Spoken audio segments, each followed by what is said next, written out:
Aujourd'hui, nous recevons Pierre-Antoine Burgala, directeur général d'Iroko, pour faire un point complet sur le marché des SCPI après une année 2025 qui a été particulièrement scrutée par les épargnants et les professionnels. En effet, le marché s'est fortement ajusté, les questions restent nombreuses. Est-ce que les SCPI vont mieux? Les prix ont-ils trouvé un nouveau point d'équilibre? Et surtout, sommes-nous en train d'entrer dans une nouvelle fenêtre d'investissement particulièrement intéressante pour les années 2026-2027? Alors avec Pierre-Antoine, nous allons revenir sur les grandes tendances du marché immobilier et évidemment SCPI, sur ce qui définit aujourd'hui une bonne SCPI en 2026 et sur la manière dont Iroko analyse les années à venir. Alors nous parlerons bien sûr de la star Iroko Zen, avec une année 2025 qui a été marquée par une très forte activité d'investissement, une performance stable et solide, mais également d'Iroko Atlas, la nouvelle SCPI internationale du groupe, qui a connu un démarrage incroyablement rapide. L'objectif de notre échange, c'est donc de comprendre ce qui s'est réellement passé en 2025, voir comment la société de gestion Iroko s'est positionnée sur l'année 2025 et surtout identifier ce que cela peut vouloir dire pour les investisseurs aujourd'hui. Nous reviendrons également sur une question que tout le monde se pose: quand et comment choisir entre Iroko Zen et Iroko Atlas? Bonjour Pierre-Antoine. Bonjour Clément. Alors on revient sur le marché des SCPI. En 2025, on a vu une légère augmentation de la collecte brute qui est passée à 5,5 milliards d'euros par rapport à 4,7 milliards en 2024. C'est une hausse d'environ 17%. C'est encore bien loin des niveaux qu'on avait connus avant la fameuse hausse des taux. Comment tu vois ce marché? Est-ce qu'on est en phase de reprise? Est-ce que finalement c'est une variation qui est plus du bruit que du signal? Qu'en est-il de ton point de vue? Non, on peut le constater effectivement comme un signal. C'est une bonne nouvelle en soi. Donc effectivement, après une période très complexe pour la SCPI dans son intégralité. L'immobilier en général, presque. Exactement. L'immobilier et donc la SCPI, ce produit d'épargne avait un peu perdu de sa superbe après 10 milliards d'euros collectés il y a quelques années, qui sont quand même très très proches. Donc c'est un signal positif qui montre effectivement que ce produit-là d'épargne a toute sa place dans une allocation d'un investisseur et c'est assez simple à comprendre. En fait, si on se remet un peu en arrière, il y a quelques années, quand on avait du 4,5 sur de la SCPI, c'était tout à fait convenable par rapport à d'autres produits d'épargne qu'on pouvait aller chercher avec un risque modéré.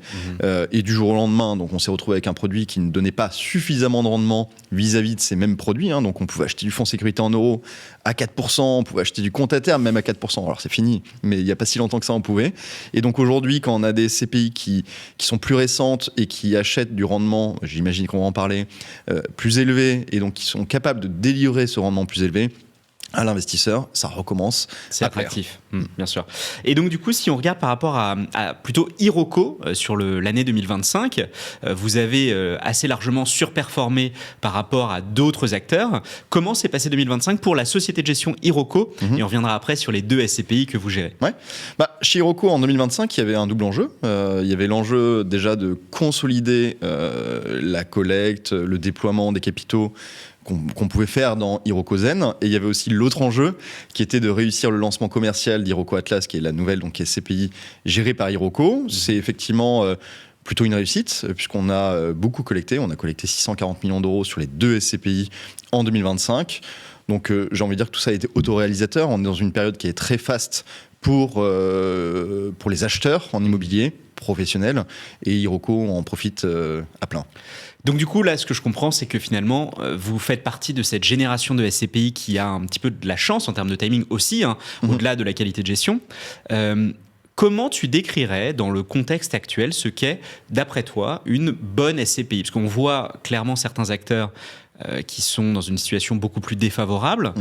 Qu'est-ce qui distingue finalement les bonnes SCPI de celles qui souffrent aujourd'hui? Bon, il faut pas jeter la pierre effectivement aux gérants stars du passé. Tout ça est une affaire de cycle. Quand on se remet encore une fois en arrière sur le cycle taux, puisqu'on en a un petit peu parlé, on avait des acteurs qui ont massivement collecté, investi dans le contexte de l'époque, donc planche à billets, argent gratuit, et donc forcément plus de compétition, beaucoup plus d'acteurs sur l'immobilier professionnel, et en plus les SCPI n'étaient pas aussi internationales qu'elles le sont, j'imagine qu'on va en parler là également. Donc elles ont eu acheté des choses qui aujourd'hui ne valent pas le prix actuelle. Et donc, forcément, elle souffre, puisque il y a une reconstitution de cette prime de risque sur l'immobilier qu'il faut absorber. Donc, c'est un moment délicat. Et vous avez, à l'inverse, quelques SCPI. D'ailleurs, la collecte est très polarisée sur 7-8 acteurs dont on fait partie. De plus en plus, même d'ailleurs. Voilà, qui, elles, ont pu profiter de ce momentum d'acquisition et ont connu une collecte très dynamique qui a permis, encore une fois, c'est très autoréalisateur, d'acheter massivement des actifs immobiliers, donc de constituer un parc qui offre un rendement tout à fait correct aujourd'hui. Et donc, si tu devais donner quelques indicateurs, pas trop parce qu'après on s'y perd, qu'un investisseur aujourd'hui devrait particulièrement regarder avant de choisir une SCPI. On a compris qu'il y a quand même un sujet de timing, donc peut-être plutôt une SCPI qui s'est lancée il n'y a pas trop longtemps pour éviter d'avoir embarqué trop de stocks dans cette période de taux plus bas. Est-ce qu'il y a d'autres choses d'après toi qu'il faut absolument regarder ? Ouais. Il ne faut pas effectivement regarder le seul rendement, il faut avoir une lecture un peu plus fine de ce rendement. Donc moi je prône l'ultra-diversification, tu le sais, que ce soit sur Iroko Zen ou Iroko Atlas, ce sont des SCPI qui investissent sans dogme sur l'immobilier professionnel. Choisir c'est renoncer, et donc on se positionne sur tout secteur d'activité, toute zone géographique d'Europe de l'Ouest. Et donc ça déjà c'est un premier critère qui me semble effectivement pertinent, parce qu'une classe d'actifs ou une zone géographique aussi pertinente soit-elle, à court terme peut ne plus l'être. Or, une SCPI, mine de rien, c'est un objet qui est censé vivre 99 ans. La durée de détention moyenne hors accident, et encore, c'est encore le cas, hors accident de marché, c'est une vingtaine d'années de détention. Donc, il faut s'inscrire dans un cycle long. Et pour ça, quoi de mieux que d'avoir cette capacité à aller chercher le bon actif au bon endroit, au bon moment. Donc ça, c'est un des premiers critères. Le deuxième critère, qui est un peu plus difficile à trouver, mais il ne faut pas hésiter à interroger les sociétés de gestion ou un Louvre, c'est d'avoir le rendement actant à moyen du portefeuille. Je trouve que c'est un bon indicateur d'une performance projetée potentielle d'une SCPI, également la durée de ses baux. Alors après, ça dépend des classes d'actifs dont on parle. Vous avez des classes d'actifs pour lesquelles vous avez des baux courts, et c'est pas très grave. Typiquement, le retail, vous pouvez accepter d'avoir 2-3 ans de ce qu'on appelle le WALB, donc de durée résiduelle de bail. C'est pas gênant parce que l'actif est bien placé, vous pouvez avoir même trouver un autre locataire qui sera peut-être plus pertinent sur la zone, et à l'inverse sur d'autres actifs vous allez regarder une durée beaucoup plus longue. Donc ça, c'est un autre critère intéressant. La taille du patrimoine aussi, parce qu'on peut être biaisé par une lecture d'un taux de distribution ou d'une PGA d'ailleurs, donc très significative, mais pour autant, si la SCPI est toute petite entre guillemets et collecte assez peu sa dynamique, elle n'est pas représentative dans le temps de sa potentielle valeur. Donc, avoir un patrimoine conséquent constitué ces dernières années, effectivement, c'est un indicateur important. Okay. Après, il y en a plein d'autres, évidemment. Ok, très bien. Comment tu envisages et comment vous envisagez chez Iroko la fenêtre 2026-2027 en termes d'investissement? Ce sera encore de belles années, peut-être moins fast, plus fast. Quelle lecture vous avez aujourd'hui? Ouais. Ça sera de belles années à l'investissement, tout comme 25 a été une très belle année à l'investissement. D'ailleurs, on s'est trompé, nous, dans nos prédictions. On pensait qu'il y aurait un assouplissement de taux et donc un peu plus de compétition encore, et on aurait plus de difficultés à aller chercher du rendement à qualité équivalente que celle d'hier. Compte tenu de ce qui se passe dans le monde, des tensions géopolitiques, de la crise de l'énergie, etc., on n'imagine pas effectivement des prix qui augmentent nécessairement parce que justement assouplissement de taux. Donc ça sera encore un très bon moment d'acquisition pour l'immobilier pour reluer cette performance immobilière du parc dans sa globalité. Donc on l'aborde sereinement et toujours avec cette envie de déployer les capitaux dans de bonnes conditions. Est-ce que vous pensez qu'il pourrait y avoir même au contraire potentiellement une nouvelle hausse des taux ? C'est une hypothèse, c'est possible. C'est pour ça que la diversification, la dilution du risque sur plusieurs actifs est indispensable. Donc oui, ça fait partie de nos scénarios et on l'aborde justement avec beaucoup d'attention. On cède pas. Tout comme 2025 d'ailleurs, on avait ce risque-là d'être un peu moins regardant sur le taux et on a refusé ça. Donc on a continué à faire nos meilleurs efforts pour être agressifs sur nos offres et en 26 probablement il faudra continuer à l'être. Alors si vous regardez cette vidéo et que les SCPI Iroko Zen ou Iroko Atlas vous intéressent, elles sont évidemment disponibles sur Louvre Invest et si vous souhaitez réaliser une simulation de portefeuille ou prendre un rendez-vous avec l'un de nos conseillers, vous trouverez tous les liens dans la description.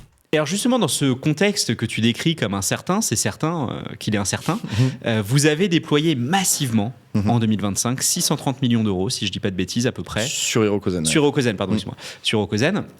Comment vous avez fait sur Hirokozen pour déployer autant d'argent dans ce contexte? Ouais, alors ça va avec la croissance de la société de gestion. C'est vrai que Hiroko est une société de gestion relativement jeune. On est la plus vieille des jeunes sociétés de gestion qui gèrent donc ces SCPI post-crise. Donc Hiroko a beaucoup grandi, mine de rien. Aujourd'hui, on a 75 collaborateurs.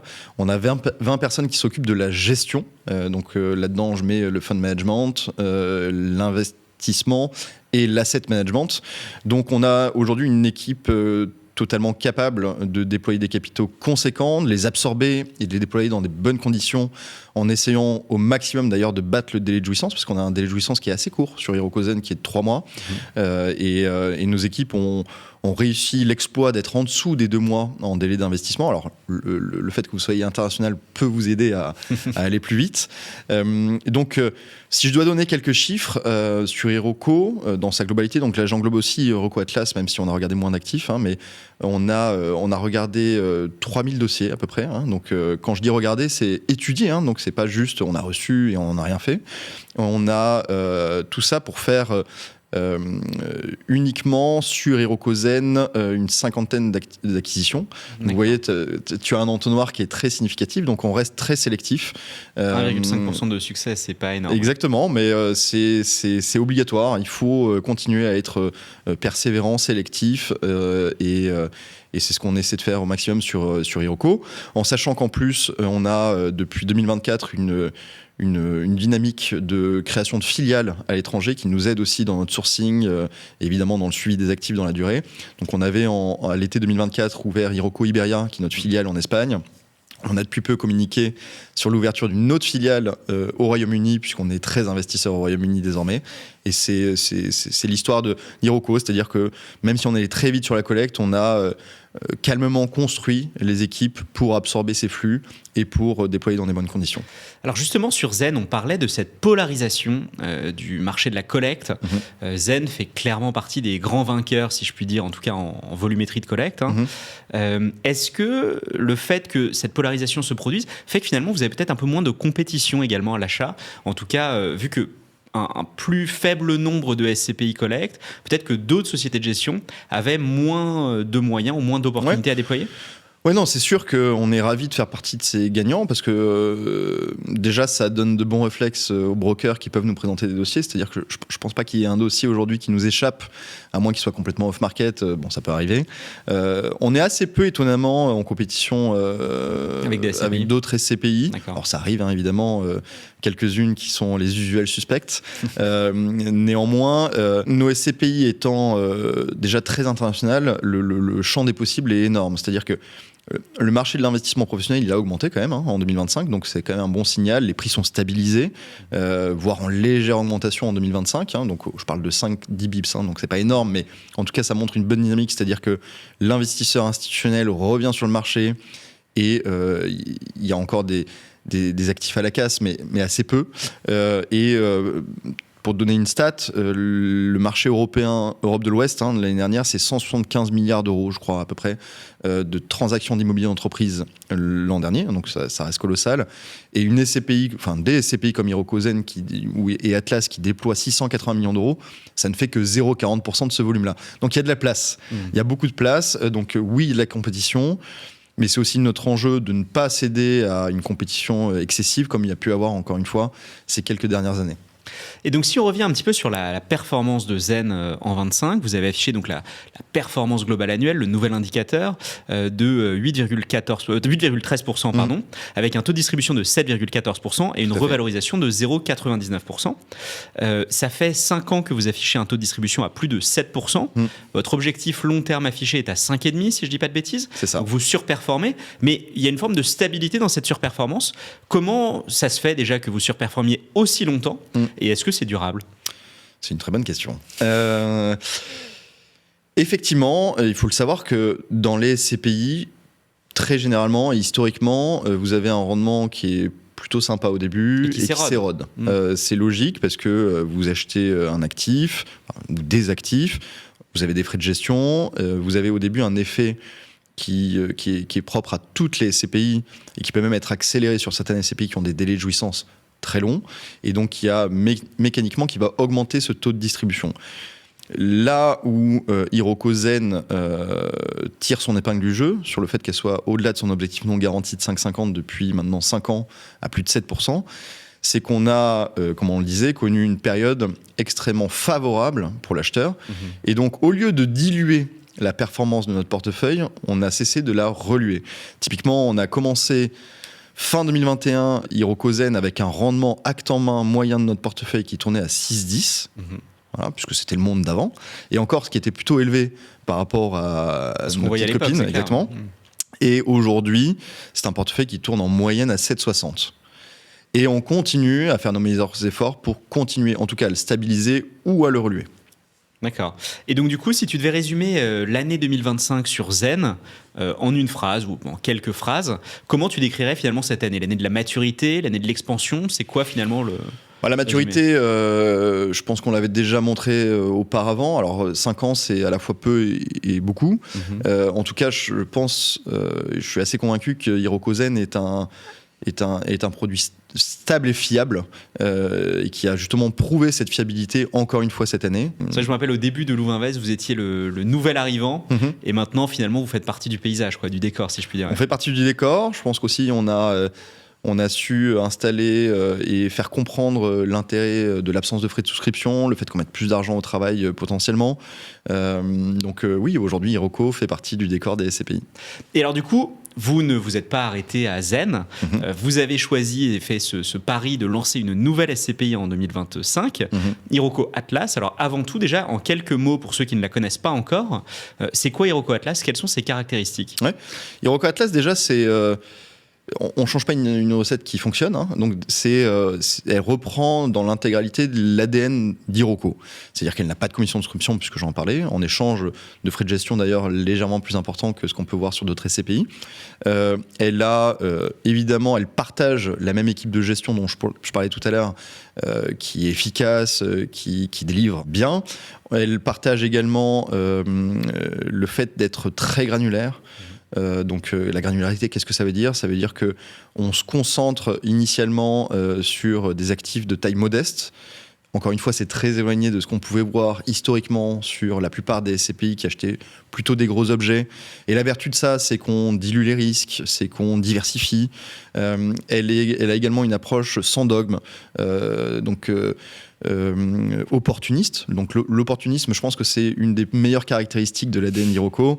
C'est que typiquement en 2020, évidemment, on faisait pas d'hôtellerie. Je prends cet exemple. Aujourd'hui, c'est une classe d'actifs qu'on aime particulièrement, qu'on renforce. Alors on fait pas de l'hôtel très reluisant, on fait du premier IM, on fait du BNB, mais c'est une classe d'actifs qui donne du rendement, qui est efficace, notamment en Espagne où vous avez une hôtellerie qui est en forte augmentation. Donc ça, c'est l'ADN commun. Et ensuite, il y a quelques petites différences. Effectivement, Iroko Atlas, à l'inverse de Iroko Zen, qui est patrimonial, qui est un espèce de tracker de l'immobilier d'Europe de l'Ouest, elle abandonne la France, qui représente à peu près une trentaine de % dans Iroko Zen, pour s'ouvrir à d'autres marchés. Et donc elle prend d'autres risques, c'est-à-dire d'autres risques pays. Donc elle ira investir en Europe centrale, c'est déjà le cas, donc en Pologne, en République tchèque, éventuellement dans les pays nordiques, on regarde quelques dossiers. Quelques pays qu'on ne fait pas également sur Iroko Zen, typiquement le Portugal. Et elle a cette possibilité d'aller hors zone euro, en Amérique du Nord, notamment US et Canada. Ok, donc le choix du 100% hors de France, c'est un choix assez radical. D'après toi, c'est quoi? C'est plutôt une demande de la part des investisseurs? C'est plutôt ouvrir la fenêtre d'opportunité? Pourquoi vous avez fait ce choix finalement, alors que sur Zen, vous aviez plutôt persisté et signé, si je puis dire, sur la place de la France dans la location? Ouais. On persiste et on signe, effectivement. Alors l'année dernière, on a assez peu investi, je parle d'abord de Zen, mais on a assez peu investi en France sur Iroko Zen, puisqu'on était passé de 40 à 30% à fin d'année, voire 27 même de mémoire. Pour autant, ça reste un marché qui est très, très important, une quinzaine de milliards échangés l'année dernière. Donc on continue, on persiste en signe aux grandes dames de certains épargnants qui y voient un enjeu de fiscalité. C'est pas notre sujet. C'est-à-dire que c'est important que je le dise, hein, c'est pour ça que je fais ce préambule. Pour nous, société de gestion, la seule lecture qu'on a de la France et de l'étranger, c'est l'opportunité qu'il y a temporairement dans une zone géographique. Donc tout est une histoire de cycle. Les pays ont beau être dans la même zone, ne connaissent pas les mêmes cycles immobiliers. Aujourd'hui, par exemple, on peut acheter en Allemagne, alors qu'on a longtemps été sous-investi en Allemagne sur Hirokozen, parce qu'il y a désormais des opportunités qui correspondent à notre objectif de rendement, ce qui n'était pas le cas. On achète, vous le savez, beaucoup au Royaume-Uni, parce que vous pouvez acheter dans le centre de Londres des actifs qui présentent des ratios risque-rendement que vous ne pouvez pas avoir dans Paris, si je compare Londres et Paris. Pour Iroko Atlas, on a abandonné la France pour aller chercher d'autres risques, et notamment le risque de devise. Donc ça fait une distinction entre ces deux véhicules. On va sur des marchés qui sont plus petits, et en fait c'est à peu près les volumes qu'on peut trouver en France qu'on retrouve sur l'ensemble des autres marchés qu'on va adresser. D'accord. Et donc du coup, pour aller au-delà de l'aspect purement géographique, est-ce qu'il y a d'autres différences fondamentales entre Zen et Atlas du coup ? Zen, par la force des choses, et c'est plutôt une bonne nouvelle, à la base, quand on l'a lancé en novembre 2020, ça date quand même, on était encore dans une période de taux bas. Et pour exister, on avait donc choisi d'être opportuniste, ce qui se faisait assez peu. Il y en avait quelques-unes, mais assez peu. Très diversifié, multisectoriel et très granulaire. Quand je dis très granulaire, c'est que nos acquisitions, c'était entre 1 et 10 millions d'euros pièce. Par la force des choses, elle a profité donc de la période qu'on a connue, donc une hausse de taux très brutale qui était encore une fois très favorable aux acheteurs. Et elle s'est retrouvée aujourd'hui beaucoup plus patrimoniale qu'elle ne l'était initialement. Avant, on parlait d'high yield. Aujourd'hui, Hirokozen n'est pas high yield. D'ailleurs, high yield aujourd'hui, ça veut un peu rien dire. C'est pas parce que vous achetez du 8 que vous êtes high yield, c'est juste cohérent en termes de prime de risque par rapport au taux. Et donc, Iroko Atlas, c'est un peu un retour aux sources, c'est-à-dire que elle va se positionner, typiquement je parlais de la République tchèque, de la Pologne, sur des marchés qui sont plus petits, donc plus difficiles à adresser, où vous ne pouvez pas acheter typiquement dans le centre de Varsovie, parce que c'est un marché très peu profond, donc si vous voulez du rendement, non. Et donc elle va prendre ce petit risque supplémentaire sur des pays, et elle va retrouver cette granularité. On a acheté... le volume moyen d'investissement, je crois que c'est 4 millions d'euros sur Iroko Atlas, tandis que Hirokozen est plutôt à 9,5 aujourd'hui. Donc en fait, est-ce que ce serait une simplification ou est-ce que ce serait à peu près réel de dire que finalement Hirokozen devient une SCPI, comme tu le disais, effectivement patrimoniale, et que vous recherchez, alors ce high yield, j'entends la corrélation, mais enfin, disons peut-être un peu plus risqué, mais pour essayer d'aller chercher plus de perfs sur Atlas ? Oui, on peut le décrire comme ça, même si, encore une fois, c'est selon les mêmes équipes de gestion, on est aussi sélectif, on est aussi dur en due deal, mais oui, effectivement, ce risque de devise est supplémentaire par rapport à Hirokozen qui n'a le risque de devise que du Royaume-Uni. Et par exemple, du coup, pour rentrer vraiment dans le noyau de la gestion, quand vous voyez un actif, comment vous choisissez de le mettre dans la poche droite ou dans la poche gauche ? C'est une bonne question, surtout que je viens de dire que c'était les mêmes équipes, c'est le même ADN. C'est pour ça que je pose la question. Ouais. Donc, on a un comité d'allocation, fort heureusement, donc qui se tient après le comité d'investissement. Donc déjà, il y a certains pays qui font que le choix est extrêmement simple. Donc on reçoit un actif qui nous plaît en République tchèque, il n'y a que Iroko Atlas qui peut l'acheter, et inversement en France, il n'y a que Hirokozen. Donc déjà, ça c'est un premier axe de sélection. Et le deuxième axe, c'est en fonction de sa taille et surtout des besoins du fonds. En fonction des besoins du fonds immédiat, on va privilégier Hirokozen ou Iroko Atlas.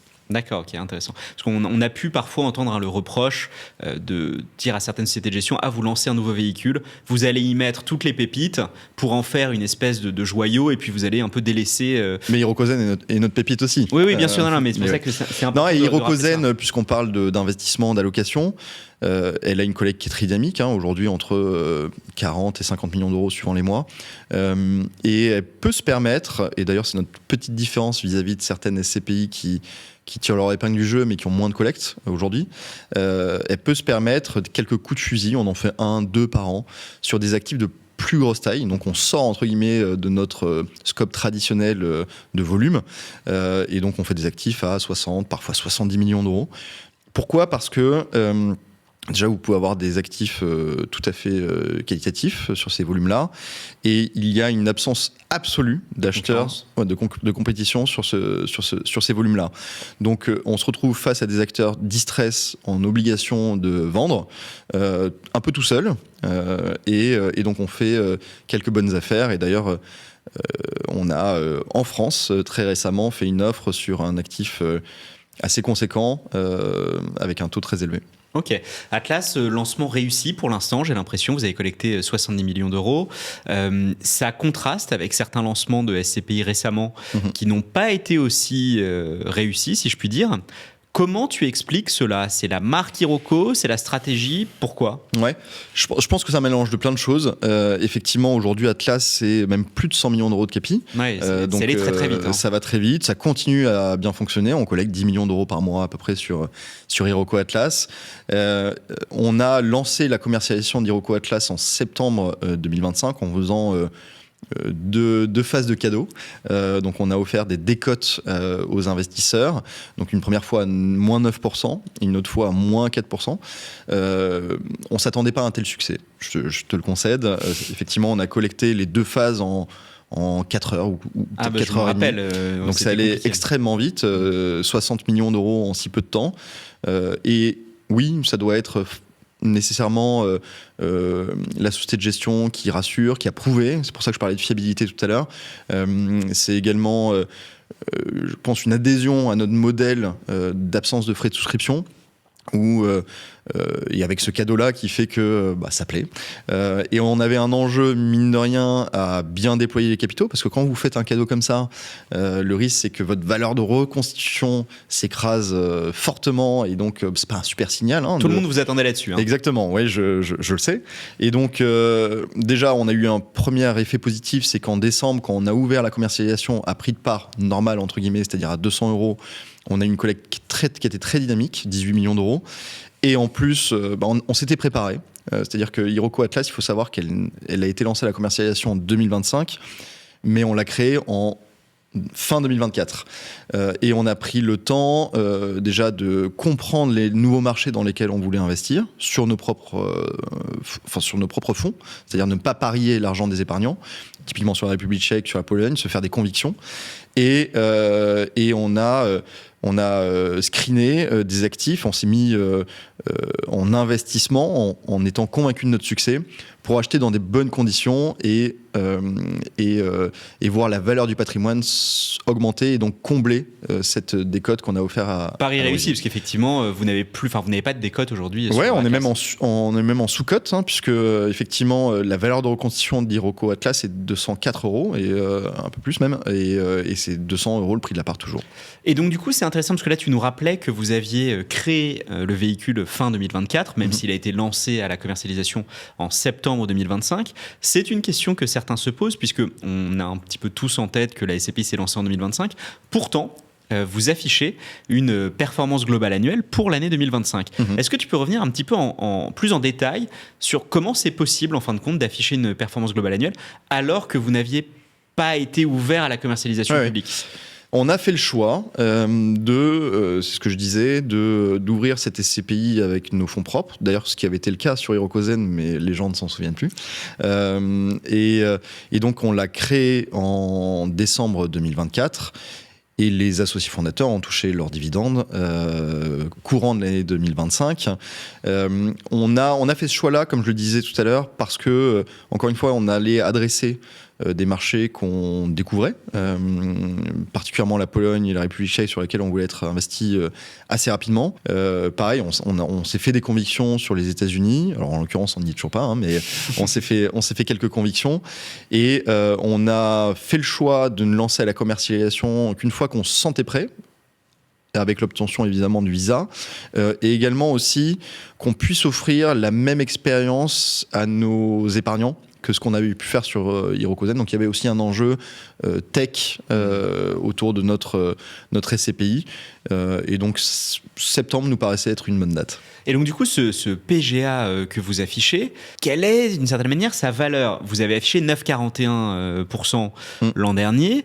Vu que vous avez réussi à collecter très fort, très vite, vous avez déployé, je crois, assez rapidement, parce qu'en fait, vous aviez un pipe déjà prêt. Tu aurais pu afficher 15, tu aurais pu afficher 20, tu pouvais pas afficher plus que 9. Ça veut dire quoi finalement 9,41? Ouais. Écoute, alors effectivement, il y a du report à nouveau. On aurait pu afficher 17%.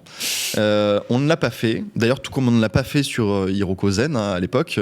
On s'en souvient plus non plus, mais la première année, on a affiché du 7,10 et on aurait pu afficher du pas loin de 20%, ce qui n'avait aucun sens. Là, je reviens à Hirokozen, notre sentiment, c'était qu'il est important de montrer à l'épargnant, dans un temps long, qui est la SCPI, d'une performance potentielle stable. Et Hirokozen, je pense que avec ces 5 années, on l'a prouvé. Hiroko Atlas, c'est pareil. C'est-à-dire qu'on a acheté un rendement acte en main moyen de notre portefeuille à 8,80 à fin d'année 2025. Donc le 9,41, il est cohérent par rapport à ce rendement acte en main moyen. Je ne dis pas qu'on refera de 9,41. Évidemment, les performances passées ne préjugent pas des performances futures. Évidemment. Néanmoins, ce taux de distribution, enfin cette PGA et donc taux de distribution, puisqu'il n'y a pas eu d'augmentation du prix de la part, est cohérent par rapport à l'ambition qu'on se donne sur notre fonds. Et ça sera dans la même lignée, effectivement, qu'Hirokozen. Et du coup, question subsidiaire évidente, vous avez commencé autour de 7 avec Zen, vous avez maintenu 7 5 ans. Atlas maintiendra 9 5 ans? C'est ce que je ne voulais pas dire, donc je le dirai pas. Mais en tout cas, on fera nos meilleurs efforts pour continuer à battre notre objectif non garanti qui est de 6,50 sur Hiroko Atlas. 1% de plus que Zen quand même. 1% de plus que Zen. Elle a des atouts très solides, hein, cette capacité à beaucoup collecter, à beaucoup déployer. On est un peu plus agressif sur les rendements. Comme je te le disais, on est à 8,80 en moyenne sur 2025 et c'est à peu près 8,50, 8,75 l'objectif des équipes de gestion à l'acquisition. Donc, si on fait bien notre travail, il n'y a pas de raison qu'on ne rebatte pas cet objectif non garanti. Et comment du coup abordez-vous 2026? Puisque tu me disais 60 millions sur la phase sponsor, vous êtes à plus de 100, vous avez déjà collecté 40 millions de plus. Tu disais que vous étiez autour d'une dizaine de millions d'euros de collecte par mois à l'heure actuelle, ce qui est phénoménal pour une SCPI aussi jeune.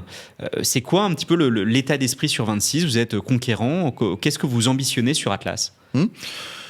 Qu'Atlas trouve sa place auprès de sa grande sœur, et je pense que c'est déjà le cas, effectivement, en ayant une collecte si dynamique, que le marché aille mieux, déjà, je le souhaite à tous, même si encore une fois, l'environnement n'est pas hyper propice à ça. Et du coup, Pierre-Antoine, très concrètement aujourd'hui, si je souhaite investir en SCPI, comment je fais pour déterminer si je dois plutôt investir sur Zen, plutôt sur Atlas? Alors tu vas peut-être me dire les deux, mon capitaine. Évidemment. Quelle serait ta réponse? Hirokozen, encore une fois, c'est une SCPI aujourd'hui patrimoniale qui a pour elle d'avoir un stock immobilier très conséquent. Donc elle donnera nécessairement, si on fait bien notre travail, encore une fois, et s'il n'y a pas d'événements exogènes très importants, elle donnera moins de rendement, a priori, qu'Hiroko Atlas. En revanche, elle a pour elle, encore une fois, ce stock qui, dans la durée... Qui stabilise un peu. Voilà, stabilise, diversifie les risques. On peut avoir... C'est malheureusement le lot de tout asset manager d'avoir quelques pets, hein, c'est le principe. Donc, elle pourra absorber ces chocs. Tandis qu'Hiroko Atlas est plus récente, elle prend encore une fois ce risque de devise. Donc l'appréhension du risque doit être un peu différente. Et d'un côté, on a Hirokozen aussi qui aura cette capacité potentiellement à créer de la valeur, c'est-à-dire à activer un deuxième moteur de performance de l'immobilier qu'on oublie un peu aujourd'hui. Les plus-values, bien sûr. Les plus-values, exactement.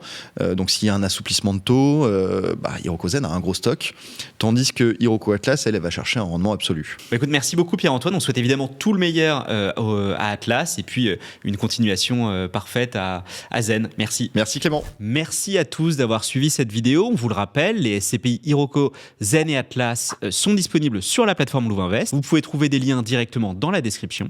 Et si vous souhaitez étudier un projet d'investissement avec l'un de nos conseillers ou réaliser une simulation par vous-même, c'est totalement gratuit. Vous trouverez les liens également en description. Évidemment, comme à chaque fois, si vous ne voulez rien rater de nos nouvelles vidéos, n'oubliez pas de vous abonner.